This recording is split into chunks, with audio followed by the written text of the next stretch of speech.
Hey everyone, how's it going? Cloud here, and welcome to my guide on the Myths of the White Lands quest. Now, for this quest, there are no actual requirements or items, however there are bonus rewards you can get from this quest, but you need certain levels to acquire them. Now, you can come back at a later point, so you don't necessarily have to have all these levels before you do this quest. It just might make it a little bit easier. So these are the levels: level 30 crafting, level 55 agility, and level 80 woodcutting. So you can get some bonuses for each three of those skills if you have those levels. Obviously you can use items to boost your agility, woodcutting, crafting up. For example, if you've got a summer pie, that'll give you a 5+ agility boost, so you could actually unlock that reward at 50 agility rather than 55. But like I said, you can go back to the place during the quest, and I'll explain that a bit further on.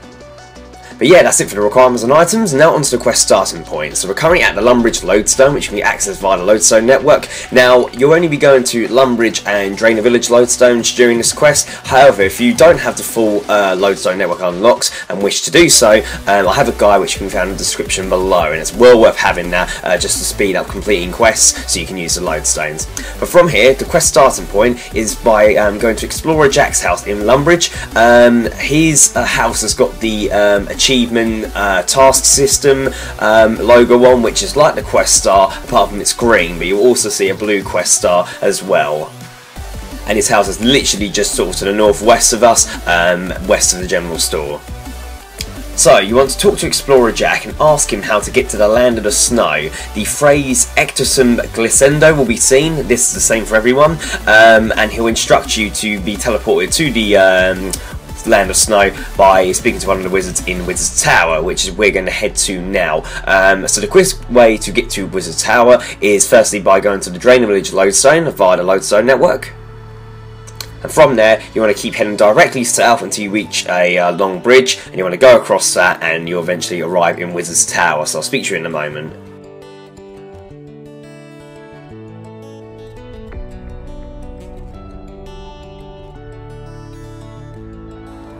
So, once you're inside Wizard's Tower, you want to ascend the beam to go onto the first floor, and then go west, and you want to speak to a wizard called Isidore. Speak to him and he'll teleport you to the land of snow.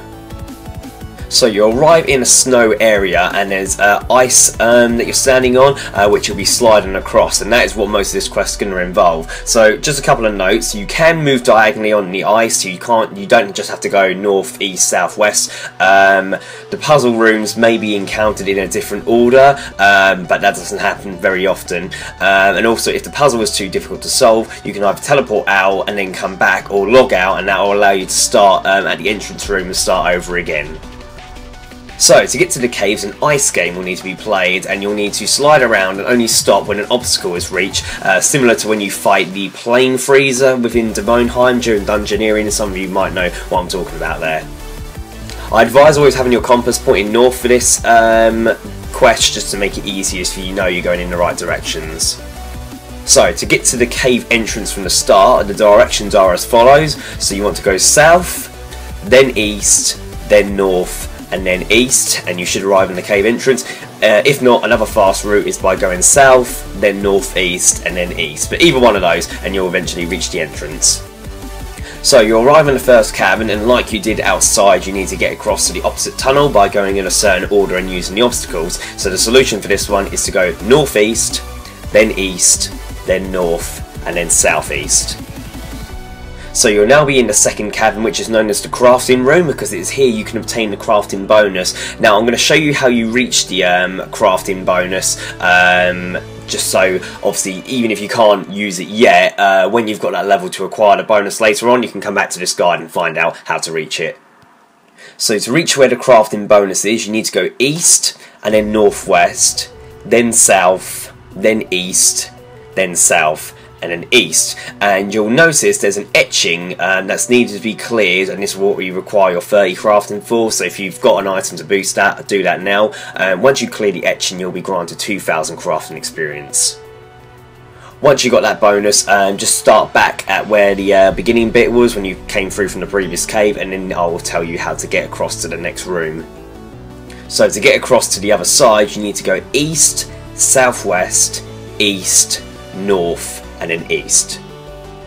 So you'll now be in the third puzzle room, and the solution to get across this one is as follows. So you want to go north, then southeast, then north, then east, then south, and then east. So you'll now be in the fourth cabin, which is known as the agility room, as it is here where you can acquire the agility bonus. So this one's a little bit easier because you get the choice to go to the next room or where the agility bonus is. So I'll start talking you through it. So you want to go as follows: northeast, then north, then east, and then north, then southeast, and then southwest. Now at this point you can either go east to go to the next room if you don't have the agility level to get the rewards. If you want to get the agility reward, which requires 55 agility, and that's obviously unless you use a boost. So to get to where the agility boost is, or the bonus, sorry, from your current spot, you then want to go south, then east, then south, and then west, and then you want to climb the vine for the agility experience, study the wall, and then climb back down. You need the agility level to climb the vine. Studying the wall will give you 10,000 agility experience. That's a nice little bonus there. And then to get back on track from there, climb back down, and then you want to go east, north, and then west, then north, southeast, northeast, and then finally south and then east. So you'll now be in the fifth cabin, and this one's pretty easy to get through as well. So from the current spot you want to do the following: east, northwest, east, southwest, and then east. Now you'll be in the sixth puzzle room now, and the first objective is to move east and enter the next room, and you'll see there's a Yeti inside. It will scream and the sound pushes you back to the starting point in the sixth room. So what we need to do in this room now is to move the blocks towards the north so we can create a little passageway to be able to stop the Yeti. So this is what you need to do once the Yeti has pushed you back to the starting point. So you need to go southeast, east, and then south, and you'll end up near a block which you need to push in the western direction. From there you then want to go south, northwest, and then push the block towards the north. Once you've pushed the block north, you then want to go north, west, and northeast, and then push the block to the east. Then you want to go southwest, east, and push the block north. The block in the snow is now in place, and we can proceed to the other ones. So you then want to go south, northwest, south, and then northeast. You'll then want to push that block to the east. Then you want to go east, south, east, and push that block to the north. Then north, east, north, and then you want to push that block towards the west.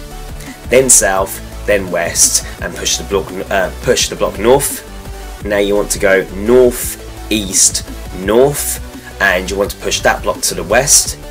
Then you want to do southwest, west, and then northeast, and then push that block north, and then go west and then south.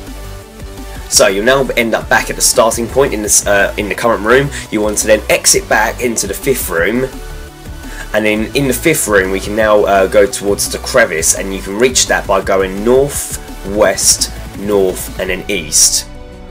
Once you've done that, go through the crevice and you'll be in the sixth room, but this time on the ice platform, and where we push the blocks you'll be able to go all the way across to the other side. So go east across the platform to the crevice on the eastern wall. We go through here to go to where the Yeti is. However, south of here is where the woodcutting bonus is. So if you go south of the crevice, there are routes that can be cleared with a hatchet with level 80 woodcutting you require for this. And once you study it, you'll gain 20,000 woodcutting experience. Now, it's highly likely a lot of you will not have anywhere near the woodcutting level required when you first do this quest. So like I said, you can come back here later and reacquire that XP once you have the level to do so. So you want to go through the crevice on the eastern wall, and you'll now be in the room where the Yeti was, but you'll then be on an ice platform instead. You want to study the nearby wall, and then the option on the pipe should now say shouting. Click this and you'll shout down the pipe and the Yeti should now faint. Once you've done that, you need to squeeze through the first crevice and go back across the ice blocks, and then go through that crevice again, and then you want to get back to where the sixth room was, which is by doing west, south, east, and then east. You then want to simply walk east into the Yeti room, and this time, because he's unconscious, you won't get knocked back. Pick up the stones, and then what you want to do is backtrack through all of the caves. What you can do though is just right click the cave and select exit cave on the archway, and you'll then appear outside. Once you're outside, you will encounter 3 snow imps, Marvin, Marius and Benny. They will reveal that the stones are in fact Yeti dung, and they plan to prank Explorer Jack. As you are not nearly as annoying as he was, however, the imps will enchant the riches, turning them into enchanted stones, and they will now only defrost when given to someone else. We will now want to take these enchanted stones, or Yeti dung should I say, back to Explorer Jack. Obviously you remember where he was at the quest start point, so you can just teleport to Lodestone and then head to him from there. So, once you're back at Explorer Jack, you can choose to either carry on with the imp's prank or tell him the truth. It doesn't affect the quest either or. He will tell you that he's going to sell the enchanted stones or Yeti dung that you gave to him. Now, you either have to go back to him after a little while, or simply just log out, and then re-log in and speak to him. He'll give you 5,000 coins, your share of the money from selling the Yeti dung to the witch. And he's also said he's been to the cave and sliding is great fun. And it will come up, congratulations, you've completed the Myths of the White Lands. You'll get 1 or 2 quest points depending on whether you've done the Sheep Shearer Witch's Potion before their removal, an antique lamp which will grant you 500 XP, 5,000 coins if you talk to Jack after logging out, like I just mentioned, access to the Land of Snow, 2 treasure hunter keys, 2 hearts of ice, and obviously if you've done all of the skill requirements, the bonuses, you would have got 2,000 crafting experience, 10,000 agility experience, and 20,000 woodcutting experience. So overall, not really a difficult quest, just one of those sort of like mini-game puzzle type ones, and the bonus XP you can get, obviously if you have the levels to acquire them, is pretty decent as well. So like I said, you can come back to this area once you have obviously got the levels to do so. You just need to go back to the wizard in a wizard's tower and ask him to teleport you back, and then if you just follow the steps I did in my guide to get to the bonus spot, you can acquire the XP once you're ready. But overall, this is a really easy quest, to be honest. This isn't actually required for any other quest, it's just one to get off your list, and it's a handy extra bonus XP regardless. But yeah, I don't think you'll run into any problems following this guide. However, if you do get stuck at all, leave a comment in the comment section below and I'll help you out as best I can. If not, thank you for watching. Please make sure you like, favourite, comment, subscribe, and don't forget to share with your friends. Cheers guys, bye bye.